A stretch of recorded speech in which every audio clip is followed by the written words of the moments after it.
നമസ്കാരം. റാഫ് ഫുട്ബോളിലേക്ക് അവർക്കും സ്വാഗതം. ഫിഫ വേൾഡ് കപ്പിൻ്റെ ക്വാർട്ടർ ഫൈനൽ മത്സരങ്ങൾ അവസാനിച്ചിരിക്കുന്നു.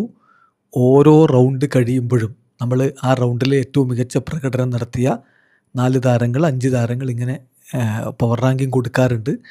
ഇതാ ക്വാർട്ടർ ഫൈനൽ മത്സരത്തിൽ മിന്നിക്കത്തിയ 5 താരങ്ങൾ.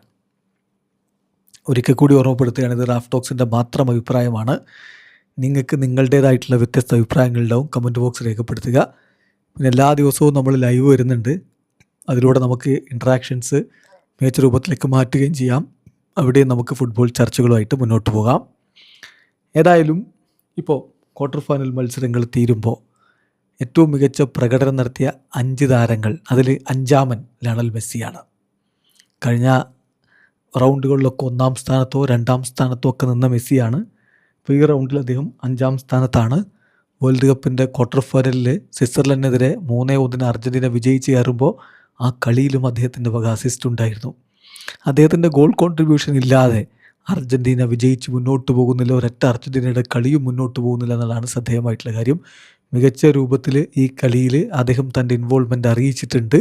ഏതായാലും ഗോളില്ല എന്ന് മാത്രമേ ഉള്ളൂ. നന്നായിട്ട് തന്നെ കളിച്ചു മെസ്സി. 5ാമത്. 4ാമത് മൈക്കൽ മെറീനോയാണ്. വാവ്, ഒരു റീബൗണ്ട് ഗോളാക്കിയതിനാണോ താൻ ലിസ്റ്റിലിട്ടെന്ന് ചോദിക്കാൻ ആളുണ്ടാവും. പക്ഷേ ആ റീബൗണ്ട് ഗോളിൻ്റെ പ്രാധാന്യം നിങ്ങൾക്ക് തിരിഞ്ഞിട്ടില്ലേ? അതിന് മുമ്പത്തെ കളിയിൽ പോർച്ചുഗലിനെതിരെയും അദ്ദേഹം സബ്സ്റ്റിറ്റ്യൂട്ട് വന്നിട്ട് ഗോളടിച്ചിട്ട് ടീമിനെ വിജയത്തിലേക്ക് കൊണ്ടുപോയിട്ട് ആഘോഷിച്ചത് നിങ്ങൾ കണ്ടതല്ലേ? അപ്പോൾ ആ ഗോളിൻ്റെ പ്രാധാന്യമാണ് വലുത്. അത്തരം സന്ദർഭങ്ങളിൽ നെർവ്സ് വളരെ കൃത്യമായിട്ട് ഹോൾഡ് ചെയ്യാനും വളരെ കാം ആൻഡ് കളക്റ്റഡായിട്ട് പന്ത് വലയിലേക്ക് എത്തിക്കാനും ഒക്കെ കഴിയുന്നു. മെറീനോ വളരെ ഡിസിസീവായിട്ടുള്ള പ്ലെയറാണ്. സോ അത് അവരുടെ ഗോൾ കീപ്പറുടെ മിസ്റ്റേക്ക് അല്ലേ എന്നൊക്കെ ചോദിക്കാം. പക്ഷെ അത് മുതലെടുക്കാൻ അവിടെ കാലിടറാതെ അതിന് കഴിഞ്ഞു. കളി ജയിപ്പിച്ചു. So Merino at number 4. Number 3 Julian Alvarez. ഒരു സംശയം വേണ്ട, അർജൻറ്റീന വേഴ്സസ് സ്വിറ്റ്സർലൻഡ് മത്സരത്തിൽ 1ാമത്തെ മിനിറ്റ് മുതൽ അദ്ദേഹം കാണിച്ചിട്ടുള്ളൊരു ഊർജ്ജം, അദ്ദേഹം കാണിച്ചിട്ടുള്ള പ്രസ്സിങ്, അദ്ദേഹത്തിൻ്റെ നിരന്തരമായിട്ടുള്ള ആ ഒരു അധ്വാനം, ടയർലെസ് ആയിട്ടുള്ള പെർഫോമൻസ്. സോ ഹുലിയൻ അൽവാരസ് അഭിനന്ദനങ്ങൾ അർഹിക്കുന്നുണ്ട്. കൂടാതെ ആ ഗോളിനെ നിങ്ങൾ എന്തു പറഞ്ഞ് വിശേഷിപ്പിക്കും? ഒരു world class goal, top class goal, penalty ബോക്സിന് പുറത്ത് നിന്ന് അദ്ദേഹം അടിച്ചങ്ങ് കയറ്റിയ ഒരു കേളർ. So Julian Alvarez at number 3. 2ാമതോ സംശയിക്കേണ്ട, കിലിൻ എംബാപ്പ തന്നെയാണ്. എംബാപ്പയുടെ ഗോളുകൾ, അദ്ദേഹത്തിൻ്റെ മികവ് നമ്മൾ വീണ്ടും കാണുകയാണ്. അദ്ദേഹം ആ ഒരു കളിയിൽ മൊറോക്കോക്കെതിരെയുള്ള കളിയിൽ ഗോളും അസിസ്റ്റും അദ്ദേഹത്തിൻ്റെ വകയുണ്ട്. അദ്ദേഹം പെനാൽറ്റി മിസ് ചെയ്ത കളിയാണ്. എന്നിട്ടും ഒരു തരത്തിലും കോൺഫിഡൻസ് ഡൗൺ ആവാതെ കളിക്കുകയും മികച്ചൊരു ഗോള് നേടുകയും അതുപോലെ ഡംബലയുടെ ഗോളിന് അസിസ്റ്റ് കൊടുക്കുകയും ചെയ്തു. കളിയിൽ വളരെ ഡിസിസീവായിട്ടുള്ള സാന്നിധ്യമാണ് എംബാപ്പയുടേത്.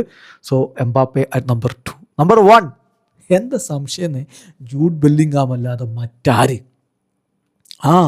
ഇരട്ട ഗോളുകൾ ആ താരം നേടിയത്. അതും വളരെ ക്രൂഷ്യലായിട്ടുള്ള ടൈമുകളിൽ. ഒന്ന് ആദ്യ പകുതിയുടെ അവസാനത്തിൽ, മറ്റൊന്ന് എക്സ്ട്രാ ടൈമിൽ. സോ ബെല്ലിംഗാമാണ് താരം. അതിന് മുമ്പത്തെ കളിയിലും അദ്ദേഹത്തിൻ്റെ വക മികച്ച പ്രകടനമാണ്. 6 കളികൾ 6 ഗോളുകൾ.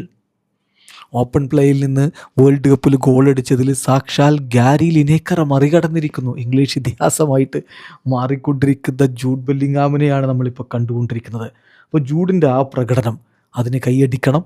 1ാമത് ജൂഡ് വരുന്നു. സോ ഇതാണ് നമ്മുടെ ക്വാർട്ടർ ഫൈനൽ പ്ലെയേഴ്സിൻ്റെ power ranking. 1 Jude Bellingham, Mbappe 2ാം സ്ഥാനത്ത്, at number 3 Julian Alvarez, at number 4 Mikel Merino, number 5 Leo Messi. Video അവസാനിക്കുന്ന ഫുട്ബോൾ ലോകത്തെ കൂടുതൽ വിശേഷങ്ങളുമായി റഫ്ലക്സ് എഴുതാം.